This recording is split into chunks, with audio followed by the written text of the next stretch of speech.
have you heard that the 1st and 2nd of March 2024 will feature the 6th instalment of the $100,000 Conseil Grand Prix eventing showcase at Brucersfield, presented by Taylor Harris Insurance Services. It is going to be a brilliant weekend of sport, and you could be there because tickets are now on sale. So make your plans to visit Aiken, South Carolina. It is the highlight of the winter calendar and an essential season opener for some of the best horses and riders in the US to go head to head. It's going to be the first opportunity that we really get the chance to see them come out and make their claim for one of those coveted spots for the Paris Olympic Games. You will not want to miss it. So on Friday, the 1st of March, it all kicks off with the dressage phase in the morning. An evening of show jumping will follow, and then Saturday, that's when it all comes down to the cross-country phase. Not only have you got great competition, but if you are there in person, there are public course walks, there are some really great demonstrations, and a little bit of shopping. So if you're anything like me, you can do a bit of retail therapy. So much more as well. All you have to do is go online, aikenhorsepark.org/eventing to purchase your general admission tickets. Plus, there are plenty of VIP options. And head over to visitaikenSC.com for everything you need to know about lodging, about dining, about all of the local attractions that are in the area as well, to make your Aiken experience like no other. Put the date in your diary now, the 1st and the 2nd of March 2024. Tickets on sale now. Don't miss out.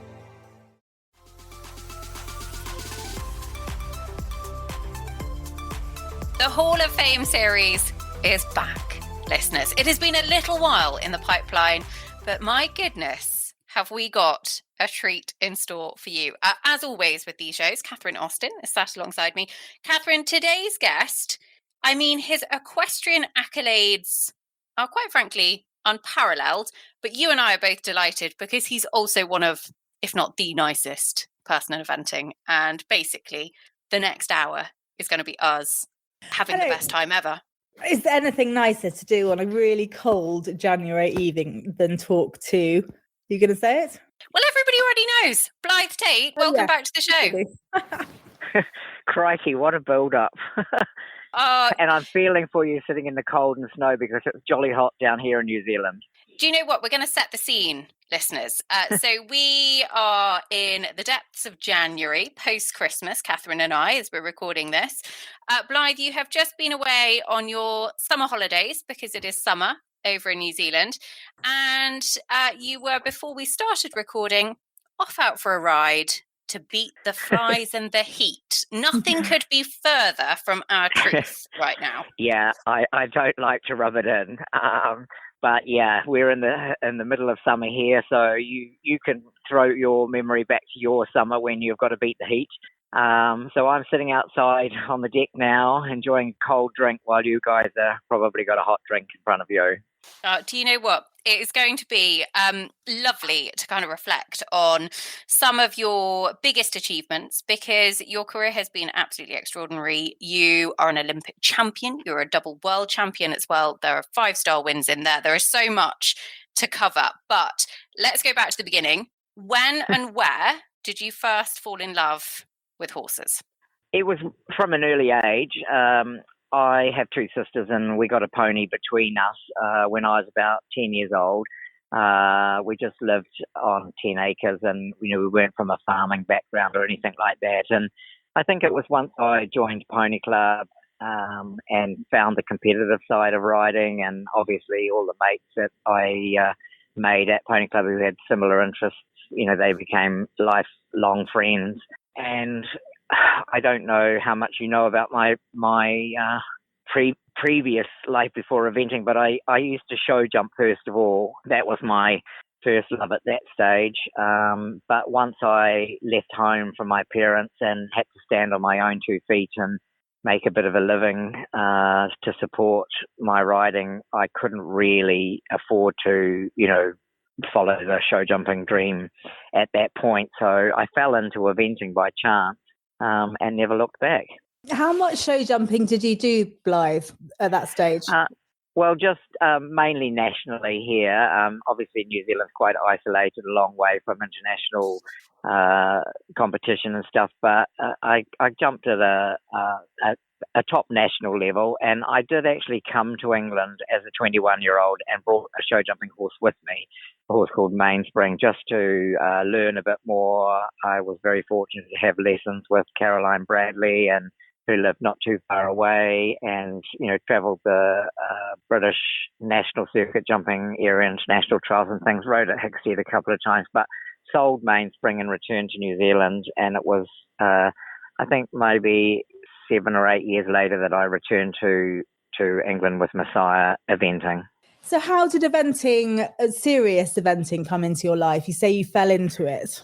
Well, as I say, I was show jumping a little bit at the time, and some very good friends of ours had a nice event horse called Rata that their daughter rode, who was only young. She was, just an early teenager, 15, 16 perhaps, and Gawler World Championships were going to be held in South Australia, and for the first time New Zealand was able to sort of really focus on bringing riders to the World Championships from New Zealand. So about 12 months out, the people offered me the ride on Rata, because I'd had a lot more experience than Louise, his young rider, and he is already campaigning at a decent level, and so I rode him sort of for a half season and got on to the long list for the squad to go to Gawler, and then continued to ride him and got selected because there was a team of 6, four in the team and 2 individuals. So it was sort of the first opportunity for New Zealanders to compete from New Zealand. So I took that opportunity, but it didn't have a happy ending, unfortunately. Once we arrived in Australia and we were doing our final sort of piece of canter work, Rata unfortunately had a heart attack, and so he passed away, and my World Championships dream was over. But it was only 4 years later that Stockholm was, so maybe it was a catalyst to drive me to work even harder. I was going to say that feels like such a sort of a turning point potentially, because you've kind of found yourself in this position at a World Championships and it goes tragically wrong, that actually it sounds like it drove you to be more successful and kind of lit that fire inside you. Is that fair, looking back, as opposed to having completely the opposite effect, which could be an absolutely dreadful experience? I think, it was a devastating experience. You can well imagine. Rata was a really nice sort of a horse, and these things happen completely out of the blue, which in some ways sort of works to your advantage because it was so unexpected. But I think I got to experience the World Championships a little bit from the inside. I got to meet people. I really was impressed with the camaraderie in the sport, because people like the British riders like Plissy Blackman and, Ginny, she was Holgate or Ginny at the time. They came to me and supported me, and they didn't have to, and they were my idols, and I just thought, well, probably I do want to be part of this, and Messiah was show jumping at the time. He'd reached probably as far as he was going to go. He wasn't really a Grand Prix horse. He was a thoroughbred, as you know, and he was a bit quick through the air. He wasn't a speed horse because he was a bit hot, so he seemed like a logical horse to have a go at eventing on. And of course he was phenomenal at eventing. He was just bred to gallop and jump. I honestly believe he would have done a 6-star, that horse, if there was one. So I was quite naive about eventing at the time, but he was a perfect horse for me to get into the sport in, because he was incredibly brave. He was very athletic. I don't think he ever fell. He seemed to have an extra leg when he needed it. He could jump from anywhere. He had scope, and he also, for a thoroughbred, although he was a little bit hot, a little bit excitable, a bit affected by atmosphere, he really moved for a thoroughbred. He had a big trot, which you don't see in many thoroughbreds. And so a plan sort of started to get to the next World Championships in Stockholm. And so what did that involve? It involved, having to make the commitment to get to your side of the world, because I wasn't going to be able to do it from New Zealand. So I spent a few years and sort of worked towards it, got the finances together. I had to basically sell everything I owned, including sort of cars and things, and sort of arrived in the UK cashed up, but, still financially struggling. But I decided to go to the UK a year before the World Championships because I just needed to get more experience and more exposure and more understanding. So I came up, and I think the first international competition I did was in Shanti in the middle of the year, a short format. And then I went long format in Germany at the end of the year in a place called Axelsfang. And then the following year I went to badminton prior to going on to Stockholm. So, got a good grounding and good preparation on the way through. And, looking back, because I was naively confident in those days, I had a pretty uninterrupted run. I was second in all three of those competitions, and it just built nicely. So I went into Stockholm really full of confidence or believing that I could do well if I rode well. Logistically, back in late 80s, 89 it would have been that you came over. Yeah, How did you get over to the UK? Because I imagine it's a bit more complicated than it is today. Well, certainly was more complicated than it is today, but it was the same route. I mean, Messiah flew over. Later on, when I tried to save pennies, I actually bought Blyth Tait to the UK on a boat because it was less than half the price. But in those days, How long did that take? Yeah. He and Aspiring came over by boat, which took a month. They left Auckland and arrived over a month later. But, there were some pros and lots of cons in that method as well, because they gradually acclimatized. Because you have to remember, like, when Messiah flew over, if he flew over in sort of June time, he left winter and arrived in your summer. So, that knocks them, or it takes a while for them to acclimatise. However, Blyth Tait and Aspiring, they came over by boat, and so they were sort of acclimatised on arrival, okay, even though they had spent a month travelling. When they're on the boat, they can move around. They have a sort of what they call a well, which is a lower deck, but it's exposed to the sky, but it's got stables around it, and they can come out and just walk in that, each day. Oh, fascinating. Talk about Stockholm. What was it like, and how we know you won? You became world champion.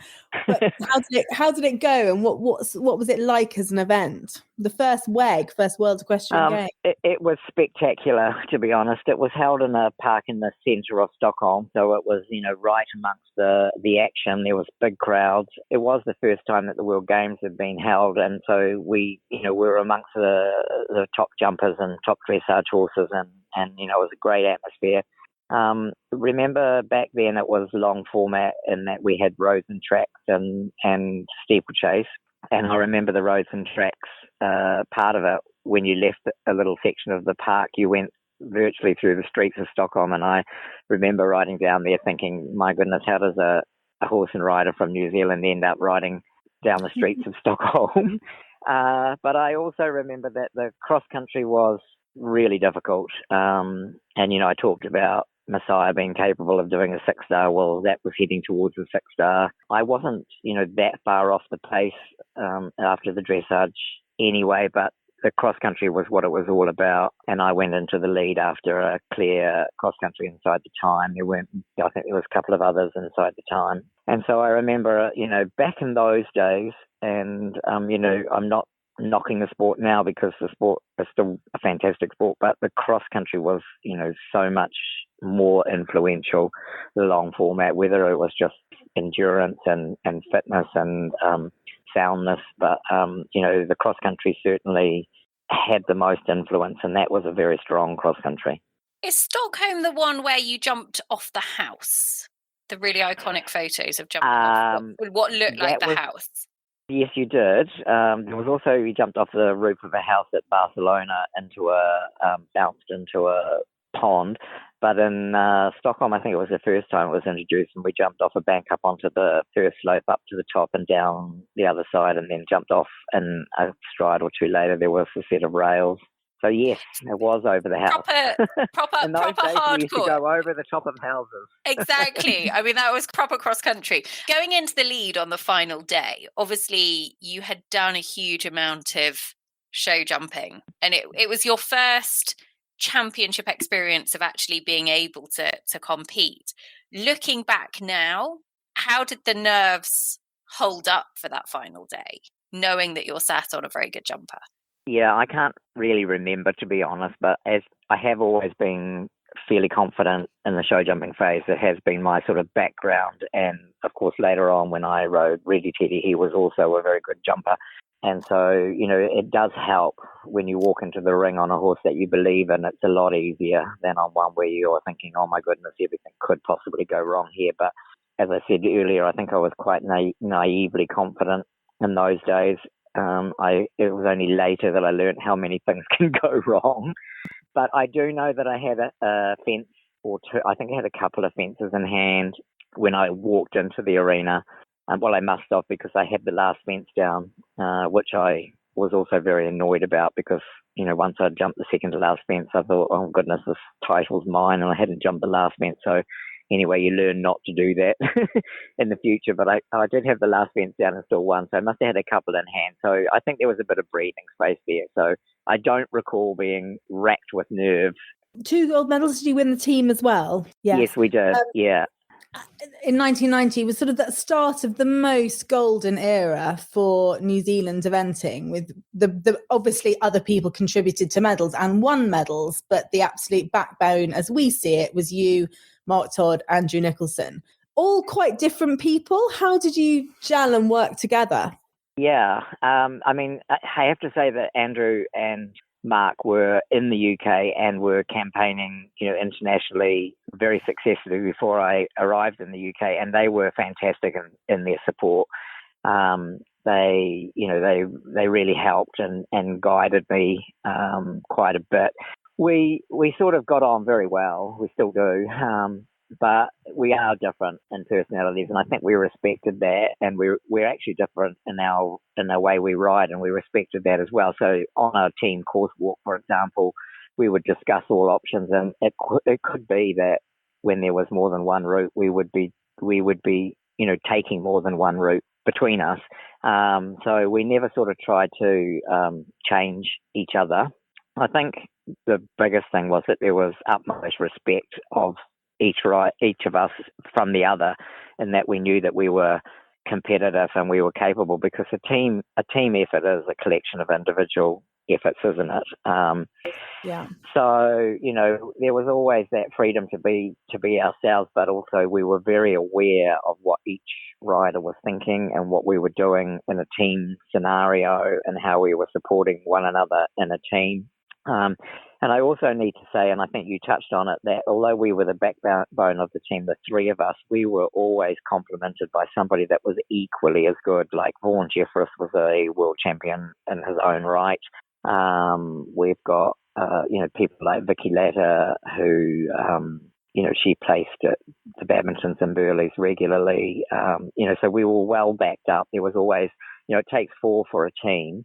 And we're only a small nation, and we don't have, you know, large numbers to call upon. And I think at the moment we have clearly the likes of Tim and Janelle, who are absolutely world class, and we have some other very good riders with some very good horses. But having 4 of the depth that we had at that time, I think is the hard part to recreate. Going on from Stockholm, obviously going into your first Olympics in Barcelona in 92, you're the reigning world champion. What was that Olympic experience like? Again, I thought it was fantastic. I, you know, was young with wide eyes, and Barcelona was very flashy, very spectacular in every way, shape and form.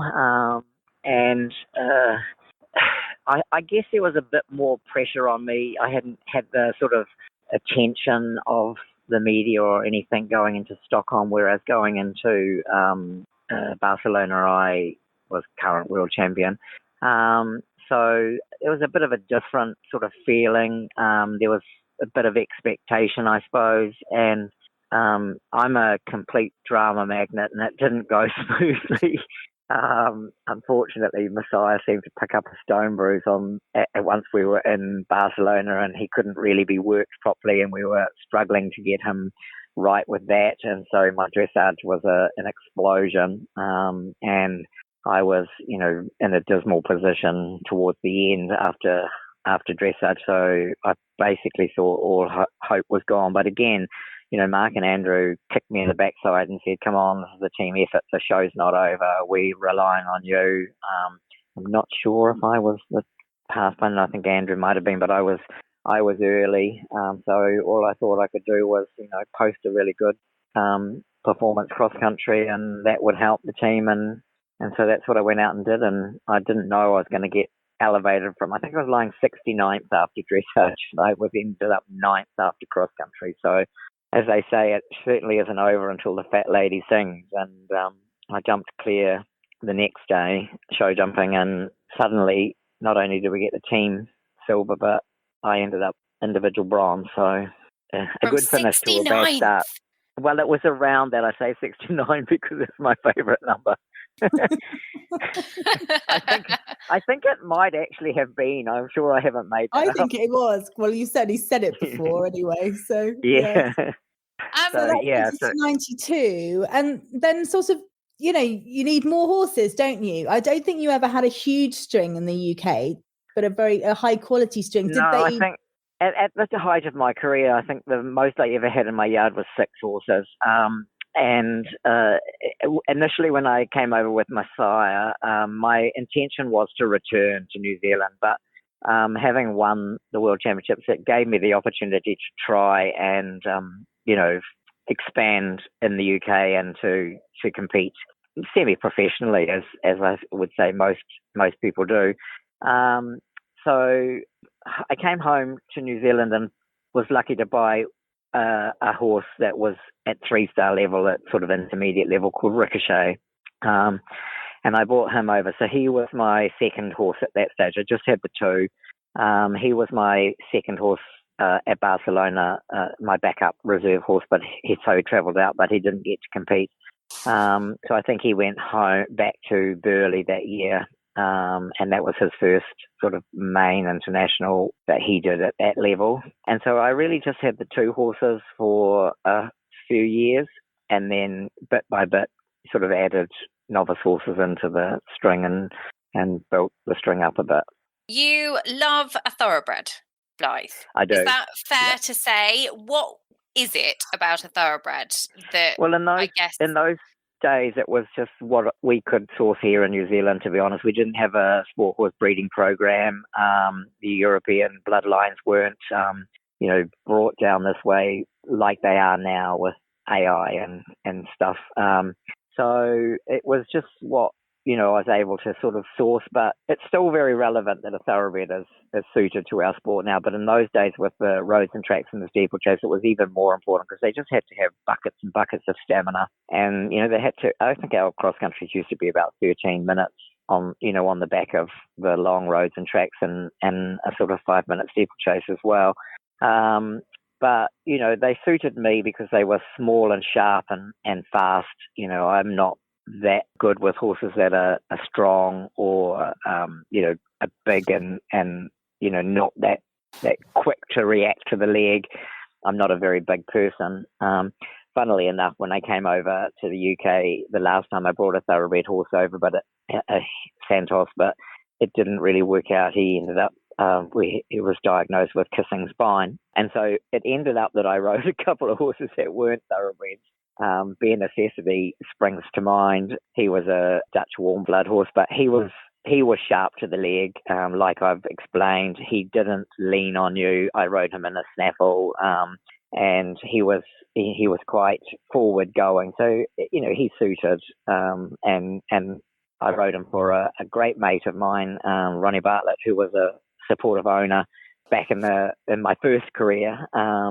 He was his hunter, and sort of we just did it, for the fun that we had, really. Not bad for a hunter. No, I think Ronnie had hunted him for at least a couple of seasons before he sent him to me. What about Ready Teddy, Blyth? because he was a horse that, I mean, ultimately gave you your second world championship title in Rome in 1998. Tell us a little bit about him and how you found him. Well, obviously now that dust has settled and I look back, I just can't believe how phenomenal a horse he was, to be honest. I didn't know it at the time because you don't really do. I knew he was pretty nice. I did say to Mark when he was a novice, I said, I think this horse is pretty special. Watch him when I was about to walk into the show jumping around, and I didn't go well at all. And Mark just said, "You really think so?" But I was in the UK, and I think most people do know the story, but I was in the UK, and my father was at a pony club event here. He was timekeeping on the cross country for them, and he saw him. And he said to the girl, that's a nice little horse. Would you like to sell him? And she said, yes, I would. I'm traveling overseas. I need to get some money together. And so Dad said, well, I'll speak to Blythe. And he rang me, and I said, well, I can't tell Dad on, at the other side of the world. What do you think? And he said, well, I'm going to take a punt. And so he bought him. He was only very cheap. And that's why we popped him on the boat, because we didn't want to spend a lot of money at that stage because he was totally unproven. And he was actually called Last Chance. So I said to Dad, I can't ride a horse called Last Chance. And he said, well, his stable name is Ted, and he's chestnut. So when you get to the Olympics, they'll say to you, are you ready, Teddy? Go. So he ended up being called Ready Teddy, which, again, was just by chance. And so when he came over, I thought he was a sweet little horse. He wasn't big. Everyone thinks he was a big horse, but he was somewhere between 15.3 and 16 hands, but he had a big presence, obviously, and he was very confident in his own skin, and so he appeared to be a bigger horse than he was. And I thought, well, he's going to make a nice horse, but perhaps just a junior horse. So I did try and sell him, actually, and a couple of people did come to look at him, but said no, thankfully.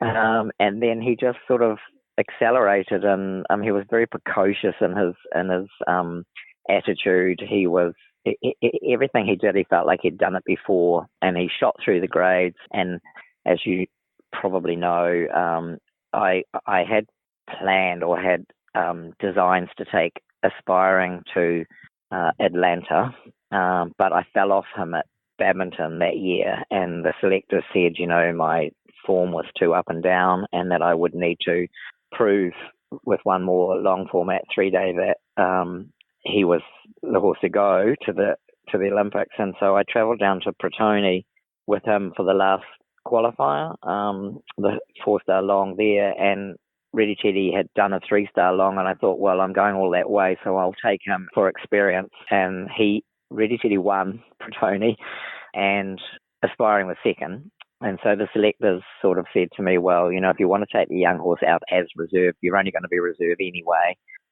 For the individual competition, I was in the team with Chesterfield. They said you could take the younger horse if you like, and I thought, well, that made more sense, because we thought he wasn't going to get to compete, and so he would travel out there, come home, have a little holiday, and then he would go the next year as a what would turn out to be a 9-year-old. So he went out to Atlanta, and unfortunately Mark's horse pulled a muscle in his shoulder, and they said to me, you're in.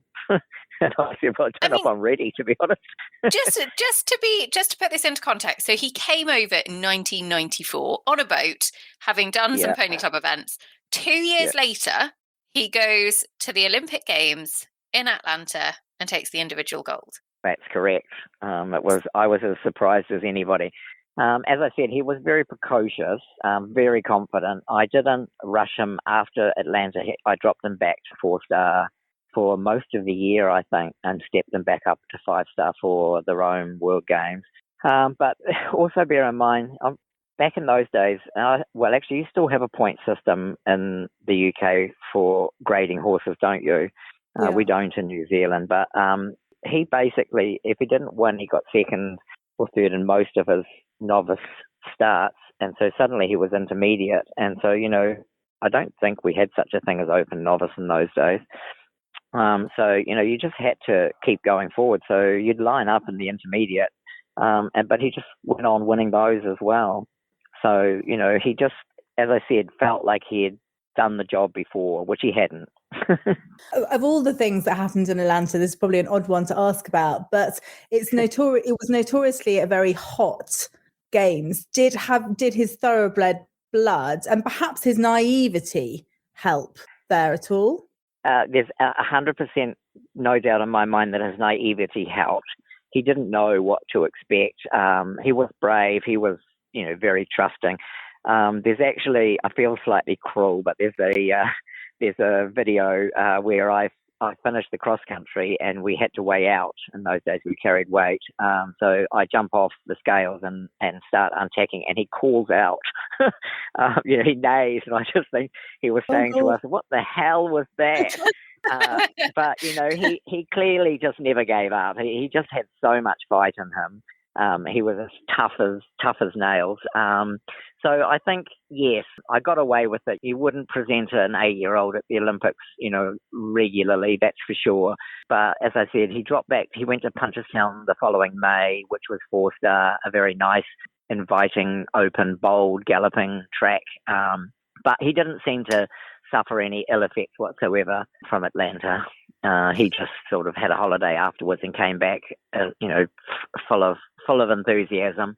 But it's interesting. When I did ride him in the individual competition, I think we were a bit later in the day, but I was very first to go in the team's competition on Chesterfield, and they made a decision to start the competition at, I don't know what it was, like 5:30 a.m. in the morning, so that we'd be done before the humidity got any worse. And they had these cooling stations on the roads and tracks where you had to ride into and wait for 10 minutes in these cooling stations to move on, once you were vetted okay to do so. And a lot of research went into making sure it was safe for the horses. But I remember when I got to the first cooling station on the roads and tracks, it was still pretty dark on Chesterfield, and went in, and they all fussed over me because I was the first horse, and everyone was saying, is there anything we can get you? Is there anything you need? And I said, yes, I think I need a jacket. I'm freezing cold.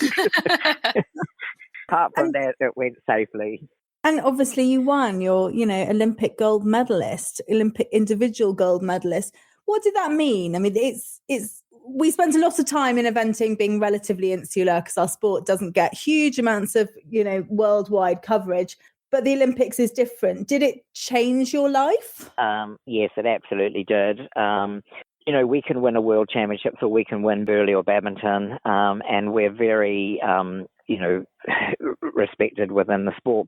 I think an Olympic gold medal is understood by everybody from all walks of life, no matter what the sport is.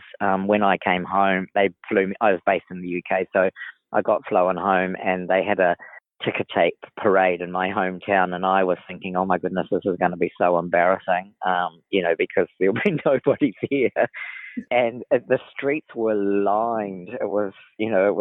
I was just so taken aback, and it then made me realize, how important the Olympics were in every walk of life. I remember standing on the podium. Our sport takes 5 days to, come to a result, unlike sort of the 100-meter dash, which is over in a few seconds. So it's not like I was in the lead for 24 hours before I actually won the gold. So there was, more emotion about losing it and relief. But I do remember standing on the podium and actually being incredibly grateful for the people around me, because although you're an individual champion, we know it takes a village. So, the likes of my groom and the owner of the horse and my coach was there, all of that, the farrier, the vets, the other team that are around you, and everybody, your partner and family. So I was very aware that it wasn't really just an individual medal. I mean, I know that I got, the lucky one to stand there, but I also remember, and I shouldn't be saying these things out loud, but I was thinking, oh goodness, the camera will be on me. I should be crying. But you don't feel that immediate. I didn't feel that immediate emotion. But once you've got home and it sinks in, and you realise that you're the only person that's going to win a gold medal in that sport for that 4 years, and how the planning and the effort that's gone into it. You said it is very insular, and there's hours that you spend in the rain, in the mud, when you don't really want to be, but you do. And it's for moments like that you do it. Yeah, incredible.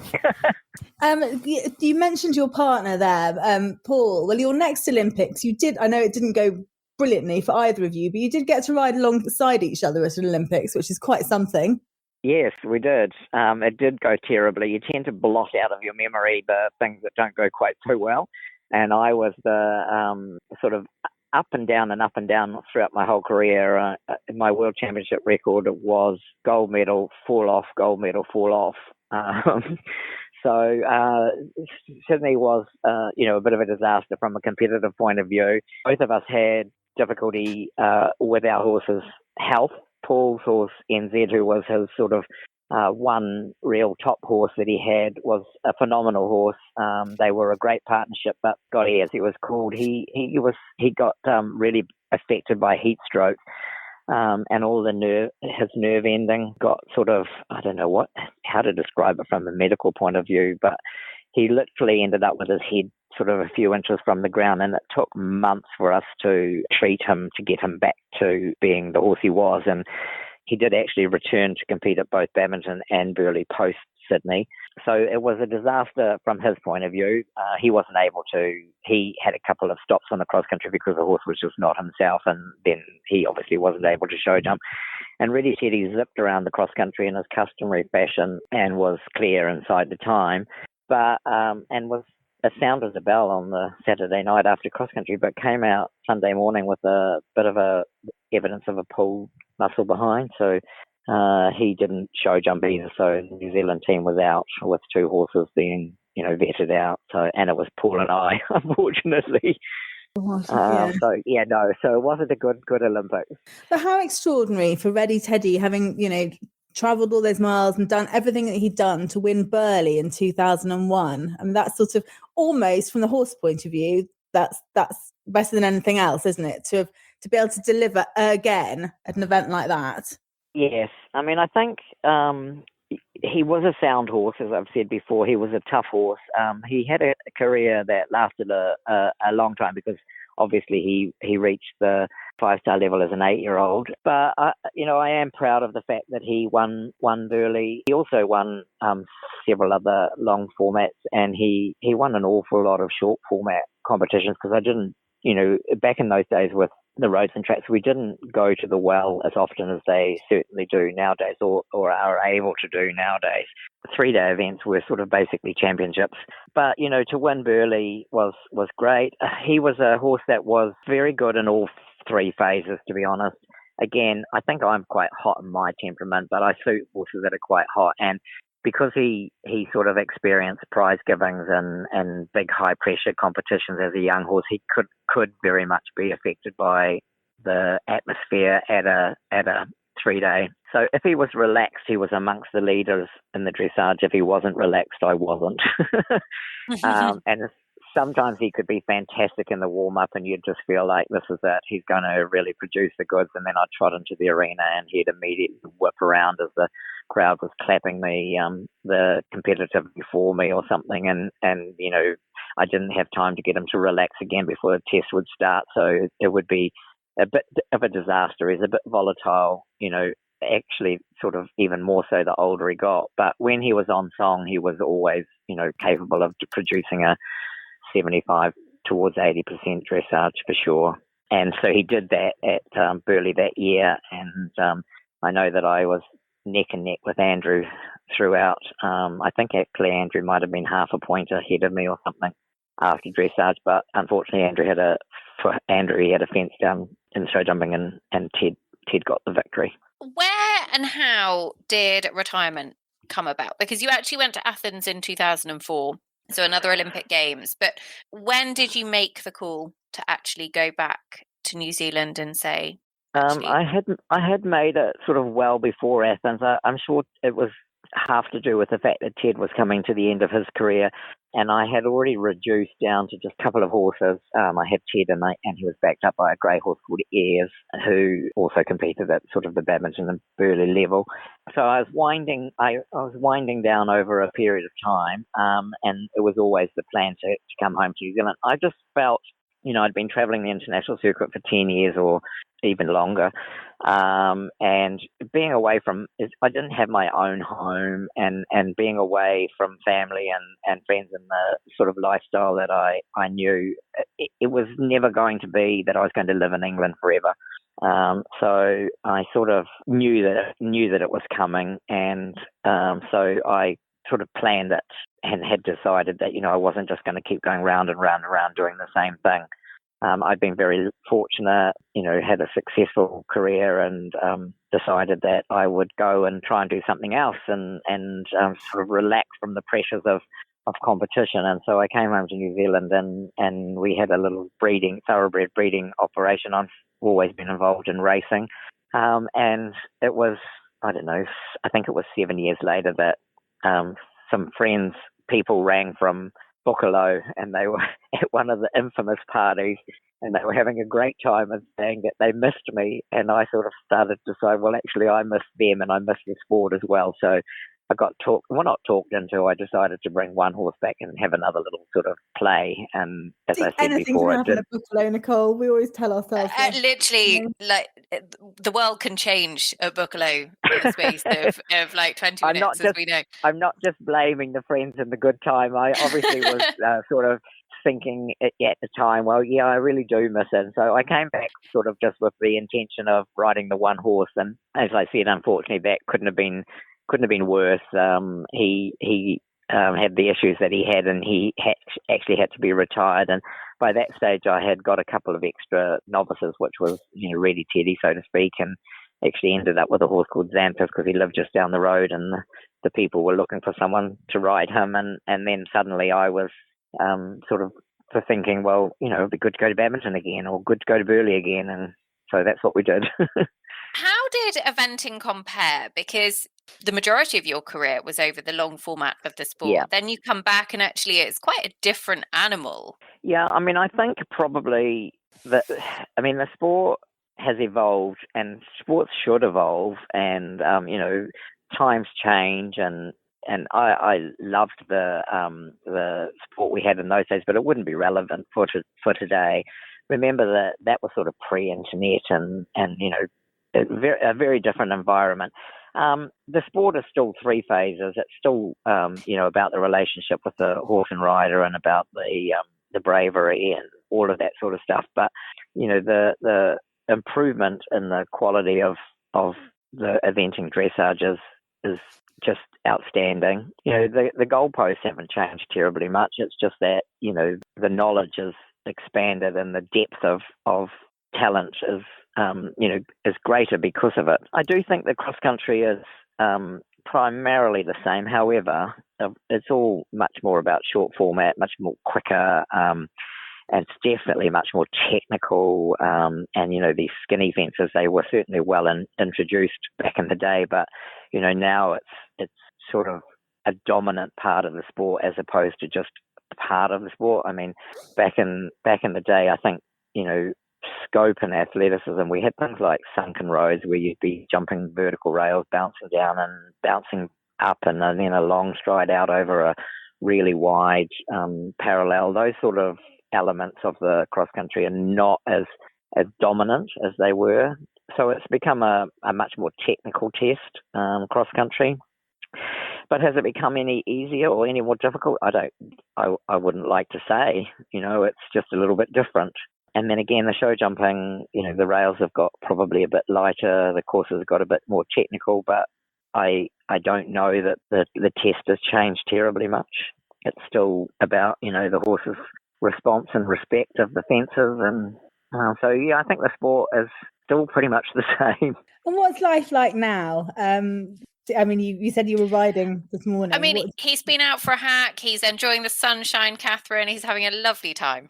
Yeah, but I think he does more than that. He's got a very active brain. He'll be doing stuff, Nicole, things. Stuff. What stuff, Blyth? It's the New Zealand Tennis Open down here in New Zealand at the moment, so I'm spending the whole day at the tennis tomorrow, being wined and dined in a private box. So I'm doing fine, thanks. Don't worry about me. And when are we going to see you over here again? Well, I came over I call it this year. It was obviously 2023, and I spent 2 weeks there and got to about 4 horse trials, including Burghley, which I absolutely loved. Burghley's my favourite event. Seemed to suit my horses really well, and my results there were great. So what's not to like about it? Fantastic venue. Caught up with everybody, just loved it. So I'd like to get back this year, but who knows? If not this year, then definitely next. We had a lovely little period where you came over and did some course designing. Do you do any of that now at all? I do a little weeny bit nationally. Unfortunately, like a lot of people, COVID killed my course designing in that, it was impossible for me to travel out of New Zealand. The sort of momentum the traction that I was gaining was sort of lost. And I just felt, you've got to be really current with the sport to sort of be in such an influential role. And it just got difficult. I also, I have had a few health issues, like since retiring, I've had a heart attack and a brain bleed, and I've got a new hip and a new knee. So one thing led to another, and it was something that I just felt that I probably couldn't really pursue properly. So I sort of drifted out of that, but it is still something that I enjoyed and something that I still pay attention to, and I do a few national courses here, but I'm not doing anything internationally. Looking back, Blyth, we've picked out some of the highlights of your career during this show, but is there something that you are most proud of in your career to date? I mean, I'm proud of it all, obviously. There's many things I've done that I'm not proud of, and many things I could have done better. I think just having a longish and successful career over a number of years. I mean, like going into the first World Championship, for example, I always say that I was very naive and, full of confidence. Going in, when I won my second World Championships, it was 8 years later, and I went into it probably as the favourite. And that was a whole different, sort of sense of achievement on winning.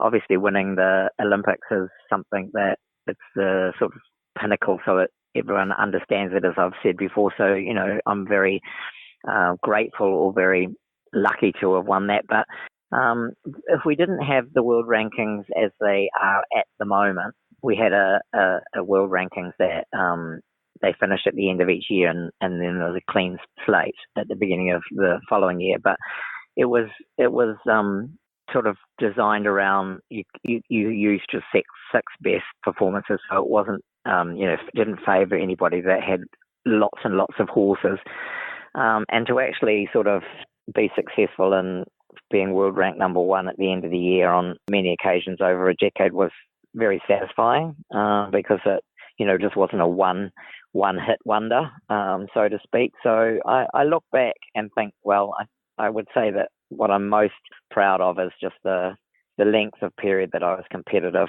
at that top level. I think that is a very, very lovely spin on actually what has been an extraordinary career. Blyth, thank you so much for sharing it with us. It has been a pleasure to walk down memory lane. Catherine and I were so looking forward to this show, and I am absolutely sure our listeners will have loved it as well. Thank you very much, and sorry to do all the talking and to ramble a bit. Never. Literally, just keep talking, Blyth. We're grand. No, I'm going to stop right now. Thanks, Blyth. We look forward to seeing you when you do turn up in the UK, hopefully for Burghley. Thank you very much. Blyth, thank you. Go and enjoy the sunshine. Go and enjoy the tennis, and we will all go and wrap up. And I'll be thinking of you as I drink my Pims. Oh, don't. Okay. Blyth, thank you so much. Look after yourselves. See you soon. Bye. Bye.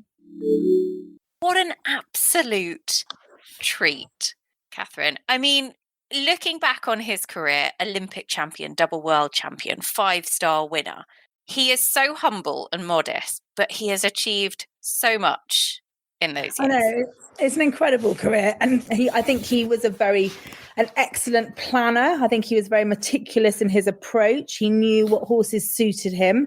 He set out to plan and kept to it. And as you said at the beginning, he's a really nice person, which makes us sound like slightly crazy fans. But if you're going to be a fan of anyone, be a fan of Blyth Tait. He's very, very cool, and it was a joy to speak to him as ever. Yeah, it really, really was.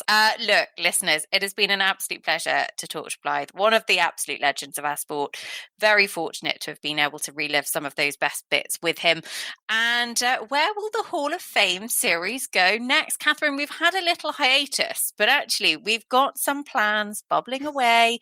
We've got a few names in the pipeline. So listeners, watch this space, because there'll be a few more coming your way in the not too distant future. We promise we won't leave it so long this time. As always, though, thank you for tuning in. These shows are always a real treat for us, so we hope that you enjoy them as much as we do. Catherine, a pleasure as always. Listeners, we will be back soon with more. Thanks for listening. Hi, it's Sparkles Watson here, and my favourite foreign equine product is Kentucky Karen Oil. All of our horses have this in their feeds, from our 5-year-olds right through to the 5-star horses. It's amazing for their coats, they really gleam. It's great for their digestion and their immune system and their overall joint health as well. I think it's just a really great product, and they all eat it happily, and they just look in fantastic health. Welcome, listeners, to Quickfire Questions with Fairfax and Favour, where we will be putting some quickfire questions, as the name might suggest, to some of the best riders in the business. And today's guest is the Blenheim long format 4-star winner, none other than Yasmin Ingham. Yaz, are you ready? I'm ready. Would you rather be invisible or be able to time travel for a day? Definitely time travel to go back and relive all of those amazing moments that I've had in the past. What is your go-to Fairfax and Favour boot? I think the boot that I pull out to wear the most from Fairfax and Favour would have to be the tan Rockingham ankle boot. They're just so comfortable, and again, they're just so to pair with outfits. What is your favourite colour? Favourite colour is blue for sure. Yaz, thank you so much. We have loved you answering our quickfire questions with Fairfax and Favour. Thank you very much for having me.